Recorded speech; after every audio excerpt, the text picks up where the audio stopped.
He was lying at the bottom of the stairs, completely alone, unable to move, unable to scream, with a locked door between him and the only person who could save him.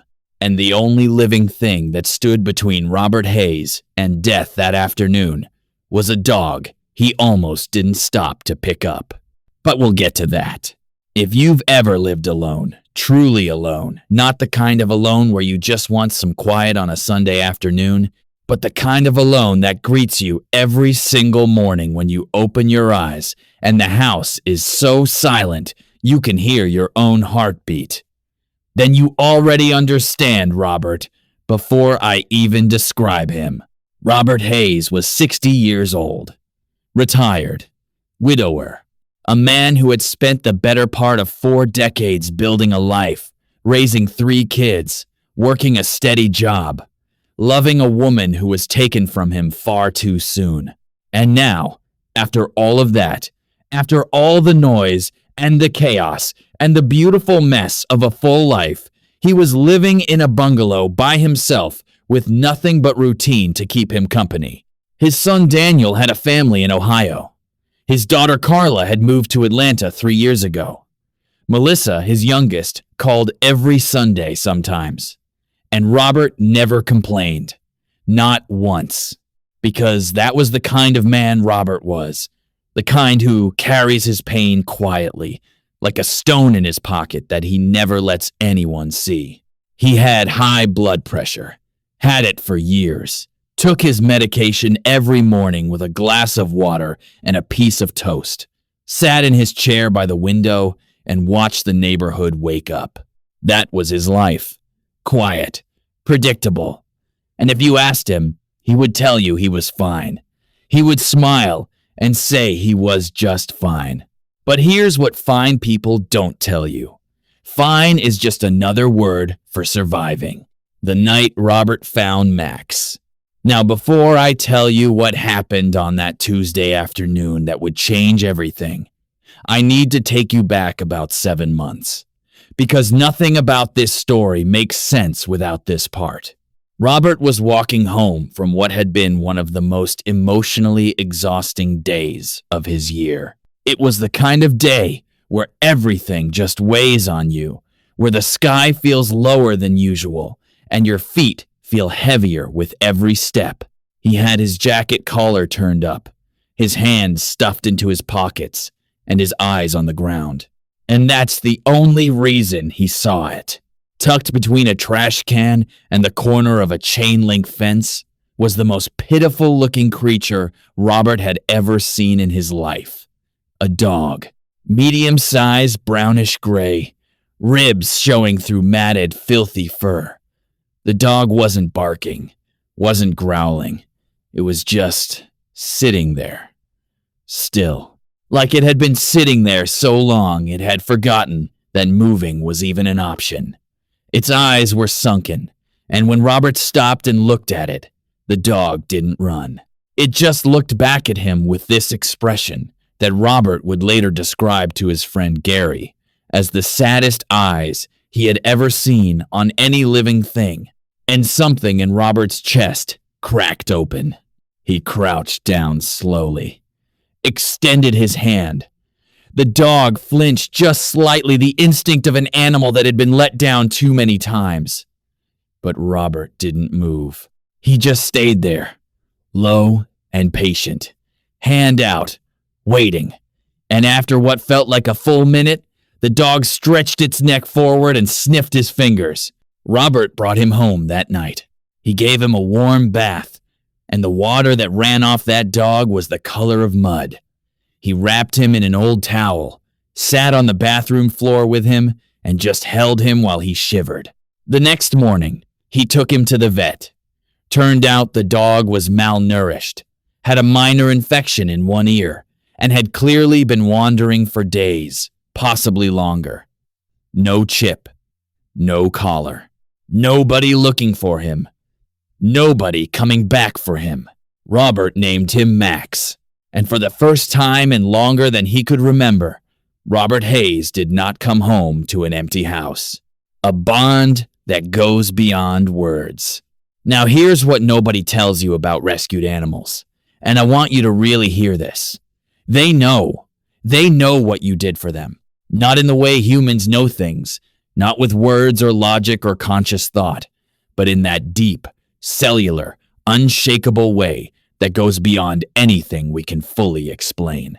Max followed Robert everywhere, every room, every morning, every evening walk around the block. When Robert sat in his chair by the window, Max was at his feet. When Robert couldn't sleep at 2 inches the morning and wandered to the kitchen for a glass of water, Max was right behind him, nails clicking softly on the floor. They watched television together. They ate breakfast at the same time every morning. Robert talked to Max the way he used to talk to his wife, not because he had lost his mind, but because some bonds don't need to be explained. They just exist. His daughter Melissa noticed it the first time she came to visit.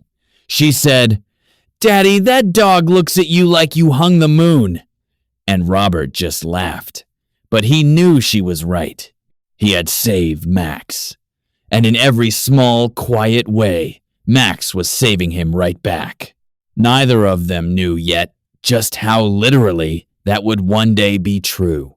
The Tuesday, everything changed. It was a Tuesday, early afternoon.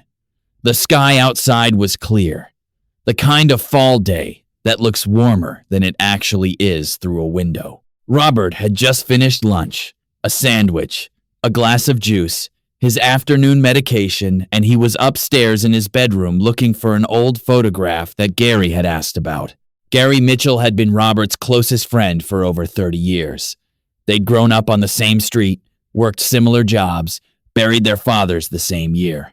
Gary was one of those people in your life that you don't have to perform for. You can just be. And earlier that morning, Gary had called to say he was coming by that afternoon. Robert wanted to find that photograph before Gary arrived. He was upstairs, shuffling through an old shoebox, when he heard the knock at the front door. "Coming!" he called out. He put the shoebox down, stood up, and moved toward the staircase.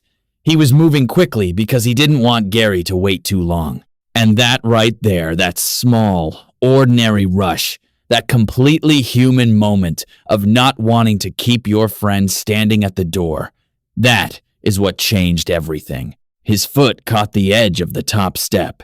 For one single second, Robert was suspended arms reaching forward, body tilting, brain registering in slow motion what was about to happen and being completely powerless to stop it.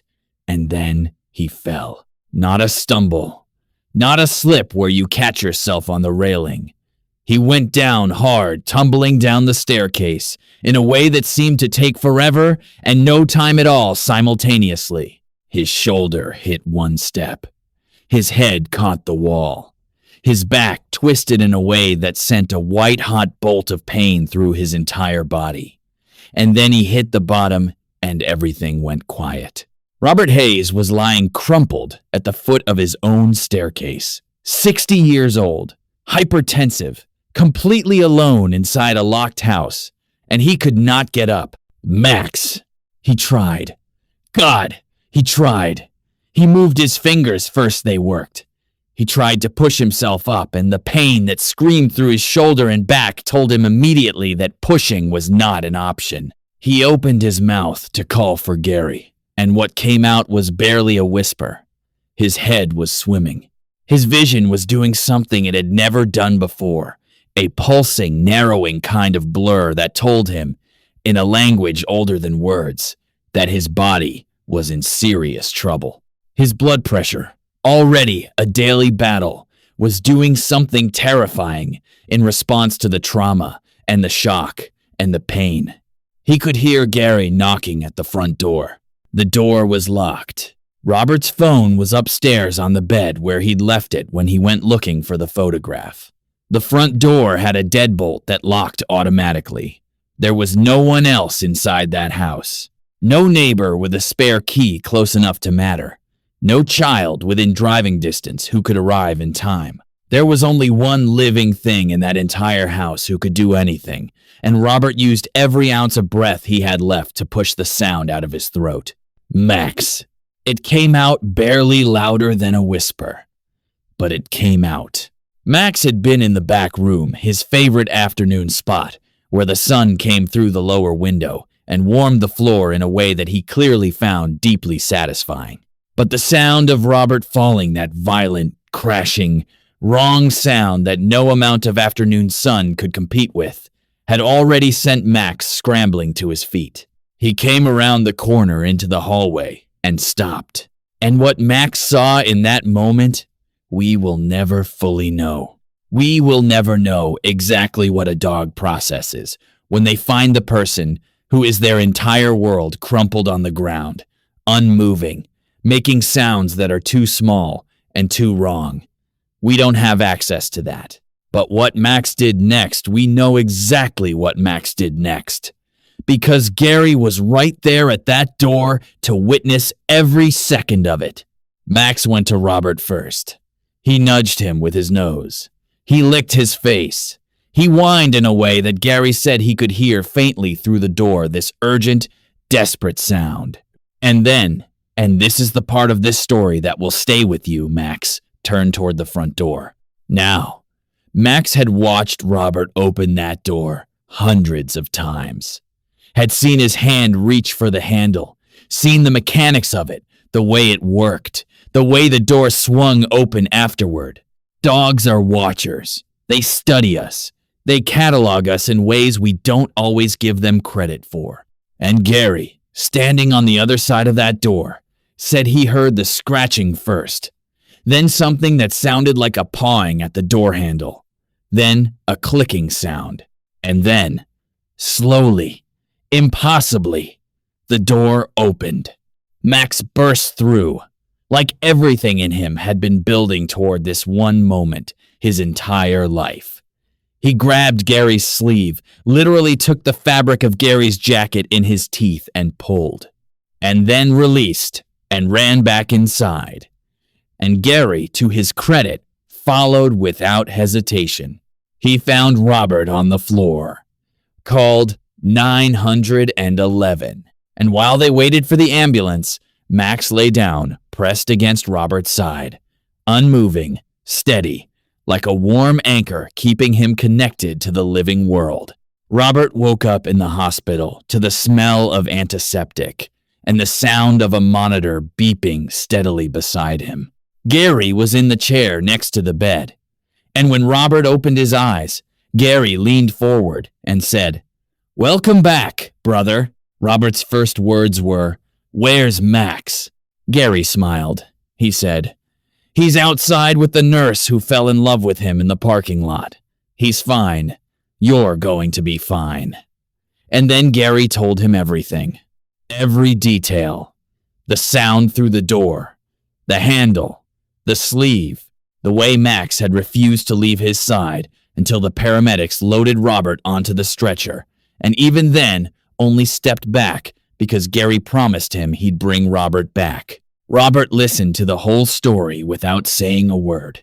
And when Gary finished, Robert turned his face toward the window, and he was quiet for a long moment. And then he said, "I found him on the street, looking like the world had forgotten him.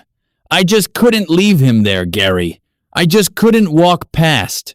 And Gary said, "Well, turns out he couldn't walk past you either." There is a version of that Tuesday where Robert doesn't call out Max's name, where the fall takes too much out of him too fast, where Gary eventually calls for help and someone breaks the door down. But the time lost is time that a 60-year-old hypertensive man in physical trauma simply doesn't have. That version exists. That version was seconds away from being the real one, but it wasn't. Because of a dog found beside a trash can with sunken eyes and matted fur, who had nowhere to go and no one to go to, until one tired man on a heavy evening decided that walking past was simply not something he was willing to do. Robert went home 11 days later, and when Gary pulled into the driveway and opened the back door of the car. Max was through the door and across the yard before Robert had both feet on the ground. And Robert stood there in his own driveway, still sore, still healing, and laughed the kind of laugh that comes all the way from somewhere deep, the kind that sounds a little like crying if you listen closely enough. He bent down, put both arms around that dog, and held on. Now, before you go, I want to ask you something, and I genuinely want you to think about this and leave your answer in the comments below. Has an animal ever shown up in your life at exactly the right moment? Whether it was a pet that got you through something impossible, or a stray that crossed your path when you needed it, or even just a moment where an animal looked at you and somehow you felt less alone, tell me your story. Because I truly believe that sometimes the universe sends help in forms we don't expect. And sometimes that help has 4 legs and a name you gave it on a Tuesday night with a warm towel and an open heart. If this story moved you, if it reminded you that kindness always comes back around, please subscribe so you never miss a story like this one. New stories every week. Hit that notification bell. Share this with someone who loves dogs or someone who needs to be reminded today that the good they put into the world is never truly wasted. Robert and Max are still going on their evening walks every single day. And if you ask Robert what saved his life that afternoon, he won't talk about the hospital or the medication or the paramedics. He'll just smile and look down, and Max will look back up at him like he hung the moon.